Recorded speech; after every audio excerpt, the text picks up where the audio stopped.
Selamat sore semuanya. Sore hari ini kita akan melanjutkan materi kuliah kita di pertemuan kelima.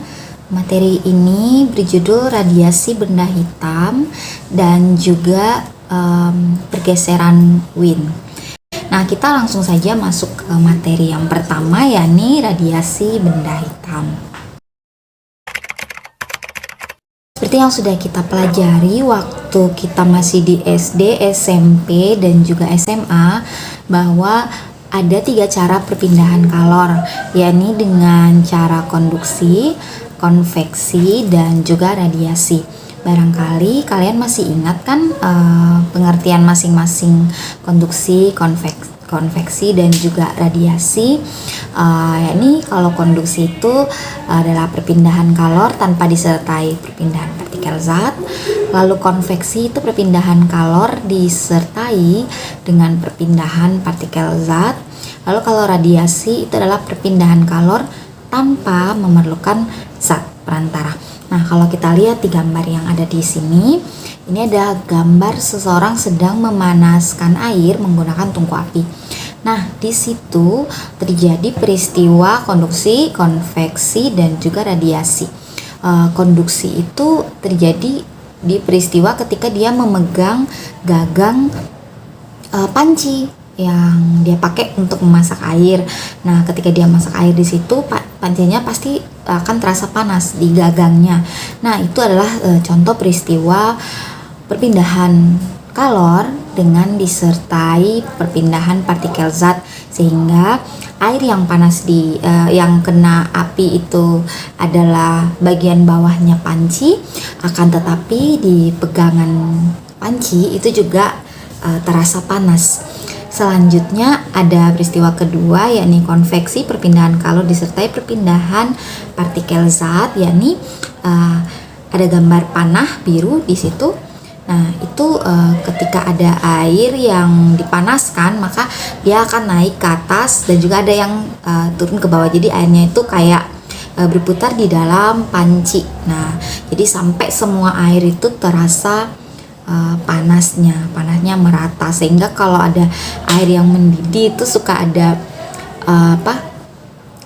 ada gelembung-gelembungnya yang naik ke atas, yang belebeb-belebeb.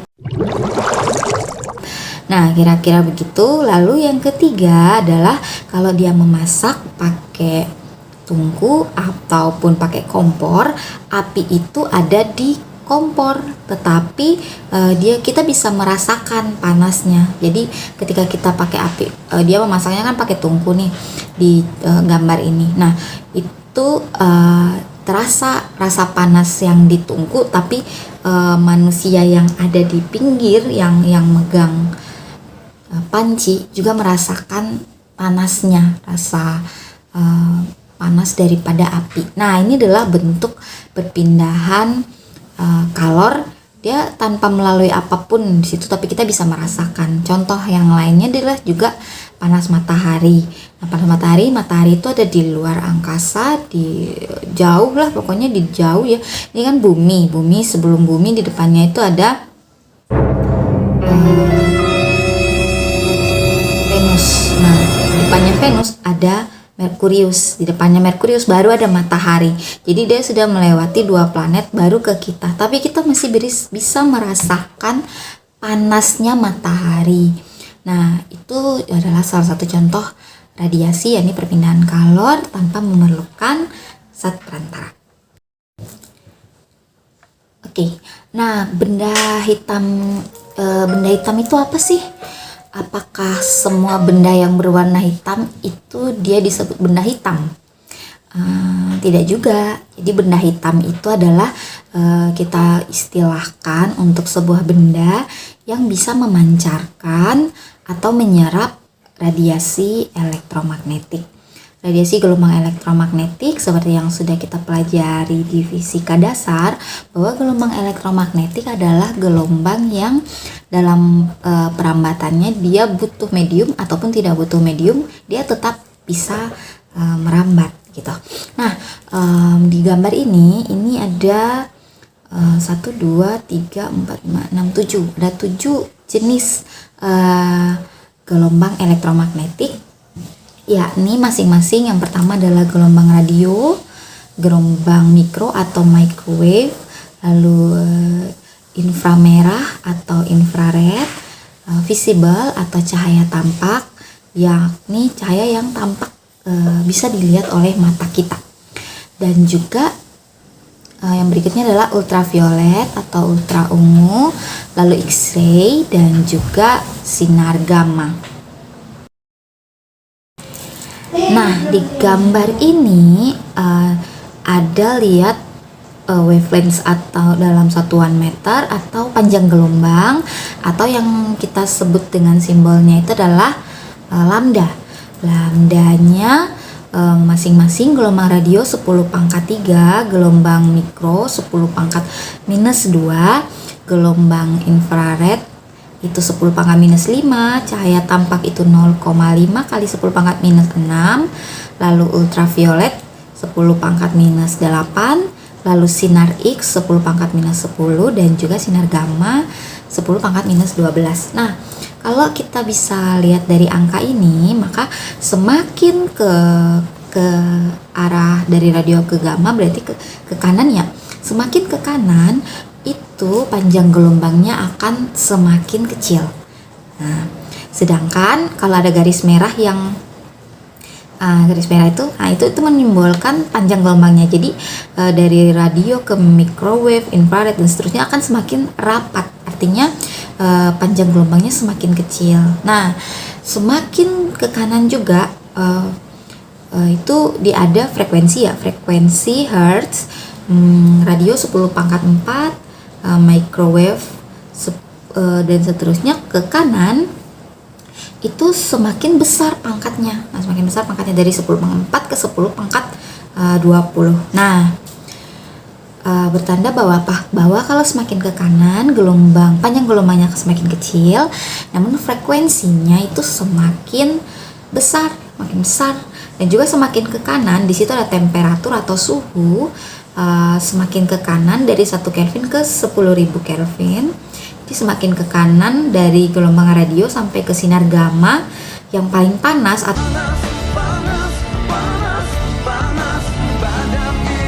yang paling tinggi suhunya adalah sinar gamma, sehingga gelombang radio itu kita tidak begitu rasa panasnya.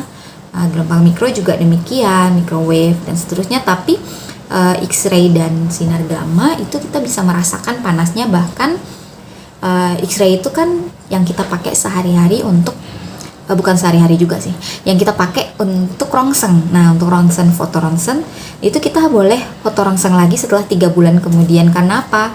Karena dia punya frekuensi yang sangat tinggi. Apalagi sinar gamma seperti itu. Kalau kita pakai terus-menerus, sinar gamma itu sehari-hari dipakai untuk pengobatan kanker, untuk pemotongan sel kanker. Nah, itu baru dipakai sekali saja kepala kita sudah botak. Kalau dipakai 2 kali dan seterusnya tidak bisa. Karena apa? Karena suhunya panas, lalu panjang gelombangnya kecil, dan juga frekuensinya sangat tinggi dan mengandung radiasi yang lebih tinggi dibanding gelombang radio. Gelombang radio yang sering kita pakai untuk berkomunikasi, radio, TV, handphone, dan seterusnya, itu memiliki panjang gelombang yang lebih sedikit, sehingga lama baru dia panas terasa di tubuh kita, dan juga tidak terlalu membahayakan diri kita kecuali kita pakai dalam waktu yang lama. Nah, untuk radiasi benda hitam sendiri kita bisa simbolkan seperti gambar yang ada di sini, di mana kalau ada sebuah kalor yang masuk ke dalam dia akan menyerap kalor itu dengan sempurna dan tidak akan ada yang dipantulkan seperti itu.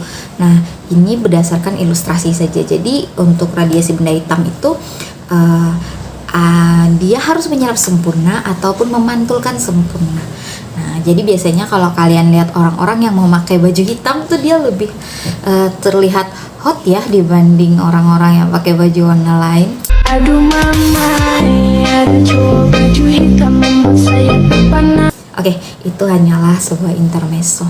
Oke, jadi untuk mengukur intensitas radiasi kita bisa menggunakan rumus yang ada di layar teman-teman sekalian, yakni I intensitas radiasi sama dengan W itu sama dengan E dikali sigma T pangkat 4. Ini adalah simbol sigma kecil ya.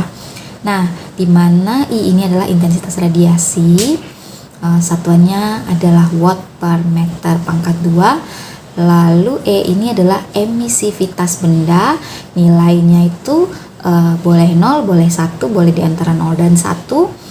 Yang jelas kalau dia bernilai 0 berarti dia itu adalah memantulkan sempurna. Artinya dia akan memantulkan semua radiasi yang dia terima. Sedangkan kalau emisivitasnya nilainya 1, maka dia adalah benda hitam sempurna atau dia akan menyerap semua radiasi yang dia terima. Lalu sigma ini adalah konstanta Stefan Boltzmann, gambar Bapak Stefan dan Bapak Boltzmann. Dua orang ini adalah ahli fisika dari Austria. Nah, mereka mengeluarkan konstanta Stefan Boltzmann ini nilainya adalah 5,6 kali 10 pangkat minus 8 W per meter pangkat 2 Kelvin pangkat 4. Dan berikutnya T ini adalah suhu mutlak benda dalam satuan Kelvin. Nah, kita akan masuk ke dalam contoh soal. Ada sebuah benda panas bersuhu 1000 Kelvin memancarkan radiasi kalor ke lingkungan. Jika emisivitasnya 0,5, berapakah intensitas radiasi yang dipancarkan? Nah, kalau dari soal ini kita bisa mengetahui bahwa yang pertama diketahui benda panas bersuhu 1000 Kelvin. Suhu berarti T ya, T 1000 Kelvin memancarkan kalor ke lingkungan. Emisivitas E 0,5, ditanya berapa intensitas radiasi. Kalau kita kembali ke rumus yang tadi, ditanya I, di mana konstanta Stefan Boltzmann-nya adalah 5,6 kali 10 pangkat minus 8 W per meter pangkat 2 K pangkat 4. Maka dengan memasukkan persamaan I sama dengan E dikali sigma dikali T pangkat 4, maka kita sudah bisa mengetahuinya, yakni 0,5 dikali sigmanya 5,6 kali 10 pangkat minus 8 dikali suhu 1000 pangkat 4. Nah, ini hasilnya berapa? Bisa teman-teman cakar sendiri, bisa teman-teman hitung sendiri. Dan hasilnya bisa teman-teman sampaikan. Lalu yang berikutnya adalah daya radiasi. Daya radiasi ini dirumuskan dengan P sama dengan I dikali A, yakni daya radiasi adalah hasil kali dari intensitas radiasi dikali luas permukaan benda. Nah, di sini ada dua buah misalnya ada dua bola yang berukuran berbeda, satu warna biru lebih besar dan satu warna orange lebih kecil. Nah, kalau ada dua bola, masing-masing bola ini mendapat radiasi, maka tentu saja daya yang diterima bola biru itu akan lebih besar dibandingkan daya yang diterima radiasi yang diterima oleh bola orange. Kenapa? Karena luas permukaannya berbeda-beda. Yang biru tentu lebih besar karena luas permukaannya lebih besar. Nah, jadi itu kita bisa rumuskan dengan daya radiasi adalah hasil kali dari I yang tadi, intensitas radiasi E kali sigma T pangkat 4 dikali A, ini luas permukaan benda. Nah, kita masuk ke dalam contoh soal. Contoh soal, apabila ada sebuah benda memiliki suhu 27 derajat Celcius, dia memancarkan radiasi sebesar P. Apabila suhu benda tersebut berubah menjadi 120 derajat Celcius, berapakah daya radiasi yang dipancarkan oleh benda tersebut? Nah, kalau yang ini kita masukkan, diketahui suhu yang pertama 27 derajat Celcius, kita ubah ke Kelvin, dia akan menjadi 300 Kelvin. Lalu radiasi yang pertama dia akan menghasilkan P. Nah, kalau suhu benda tersebut T2 127 derajat Celcius, yakni 400 Kelvin, maka berapakah daya radiasi yang dipancarkan kalau dia sudah berubah suhunya? Nah, kalau kita masukkan kepada persamaan yang tadi, P sama dengan E dikali sigma T pangkat 4 dikali A, nilai E, sigma, dan juga A itu karena tidak diketahui di sini, kita anggap tetap karena bendanya itu tetap. Jadi sebuah benda ini luasnya itu mau dia panas atau dingin, kita anggap sama luas permukaannya, lalu E-nya sama, sigmanya sama, maka kita akan mendapatkan persamaan untuk menentukan P yang kedua, yakni P2 per T1 sama dengan T2 per T1, tapi T-nya ini pangkat 4. Oleh karena itu kita bisa masukkan ke dalam rumus P2 sama dengan T2 per T1 dipangkatkan 400 per 300 pangkat 4, atau kita boleh kecilkan, coret 2 nolnya, yakni 4 per 3 dipangkatkan 4. Nah, berapa hasilnya bisa teman-teman hitung sendiri dan juga teman-teman bisa sampaikan.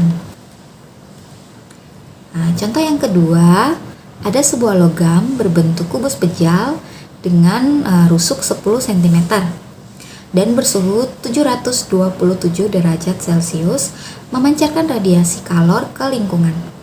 Apabila emisivitas logam tersebut adalah 1/6, berapakah daya radiasi yang dipancarkan ke lingkungannya? Nah, kalau melihat dari soal ini, kita bisa tulis diketahui yang pertama suhu benda tersebut adalah 727 derajat Celcius, atau kita bawa ke Kelvin menjadi 1000 Kelvin. Lalu emisivitasnya adalah 1,6, lalu sigma adalah 5,6 kali 10 pangkat minus 8 W per M pangkat 2 K pangkat 4, dan diketahui di situ adalah bentuk benda logam tersebut adalah kubus, di mana panjang rusuknya adalah 10 cm.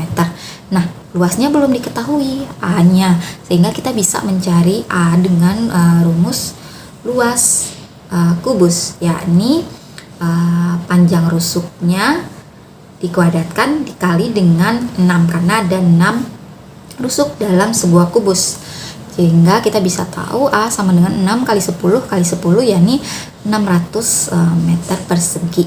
Nah, kalau sudah diketahui A-nya, kita bisa mengetahui P dengan memasukkannya kembali ke dalam rumus yang ada. Nah, tinggal dimasukkan E 1/6, konstanta Stefan Boltzmann-nya 5,6 kali 10 pangkat minus 8, suhu 1000 pangkat 4 dikali 600. Berapakah hasilnya? Silakan dihitung sendiri. Oke, selanjutnya adalah kita bahas tentang energi radiasi. Energi radiasi ini adalah hasil kali dari daya radiasi dikali lama pemancaran radiasi, atau P dikali T dengan satuan E itu adalah joule, lalu P itu daya radiasi yang tadi sudah kita hitung, satuannya adalah watt, lalu lama pemancaran radiasi dengan satuan detik atau sekon. Contohnya ada sebuah benda hitam sempurna bersuhu 1000 Kelvin memancarkan radiasi kalor ke lingkungannya. Luas permukaan benda tersebut 0,1 meter persegi. Berapakah energi radiasi yang dipancarkan dalam waktu 10 detik atau 10 sekon? Maka kita tinggal memasukkan ke diketahui T sama dengan 1000 Kelvin, lalu E sama dengan 1, karena benda tersebut adalah benda hitam sempurna, dia menyerap sempurna apa yang dia terima, sehingga E-nya sama dengan 1. Lalu untuk konstanta Stefan Boltzmann-nya 5,6 kali 10 pangkat minus 8 W per M pangkat 2 K pangkat 4. Lalu luas permukaan benda adalah 0,1 meter persegi selama 10 detik. Ditanya E, maka kita masukkan saja ke persamaan E sama dengan P dikali T kecil, atau P yang tadi adalah hasil kali dari I kali A kali T, atau E dikali sigma T pangkat 4 A dikali T lama pemancarannya, sehingga kita tinggal masukkan ke dalam rumus dan teman-teman bisa menemukan hasil perkaliannya yang sangat mudah. Jadi apa? Oke, itu untuk energi radiasi. Sampai di sini pembahasan tentang radiasi benda hitam. Selanjutnya kita akan melihat hukum di radiasi benda hitam. Yang pertama adalah Stephen Boltzmann yang tadi sudah kita bahas. Yang kedua ini adalah hukum pergeseran Wien. Hukum pergeseran Wien ini dikemukakan oleh Wilhelm Wien, seorang fisikawan asal Jerman. Ketika suhu berubah, maka intensitas benda akan ikut berubah. Nah, kalau teman-teman lihat di gambar yang ada, ini ada, kita lihat dulu yang T1 ya. Jadi T1 ini adalah sebuah sebuah kurva yang puncaknya itu kita kasih panjang gelombang lambda. Jadi ada T1 dengan panjang sekian. Nah, T1 ini apabila dia berubah menjadi T2, maka panjang gelombangnya itu akan berubah juga menjadi lambda 2. Untuk kurva yang ketiga, T3, jadi masing-masing T ini memiliki puncak kurva yang akan disimbolkan dengan lambda 1, lambda 2, dan lambda 3 yang berbeda-beda. Nah, di sini bisa kita simpulkan bahwa panjang gelombang itu akan menjadi semakin kecil apabila suhu dari benda tersebut meningkat. Nah, bisa kita lihat di kurva ini. Jadi semakin tinggi kurva, panjang gelombangnya akan semakin pendek dibandingkan panjang gelombang yang sebelumnya T-nya lebih besar, maka panjang gelombang akan lebih kecil.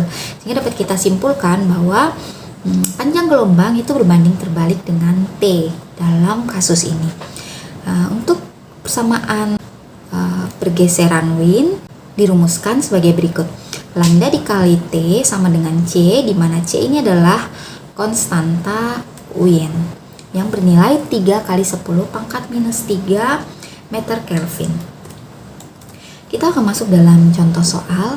Di sini ada sebuah benda memancarkan gelombang dengan panjang gelombang 400 nanometer pada suhu 27 derajat Celcius. Berapakah panjang gelombang yang dipancarkan benda itu kalau suhunya meningkat menjadi 127 derajat Celcius? Nah, bisa kita lihat di sini diketahui lambda 1 adalah 400 nanometer. Kalau mau kita bawa ke meter, berarti dari nanometer ke meter kita kali 10 pangkat minus 9. Tetapi kalau panjang gelombangnya nano dan nano, kita tidak perlu lagi membawa ke ke meter.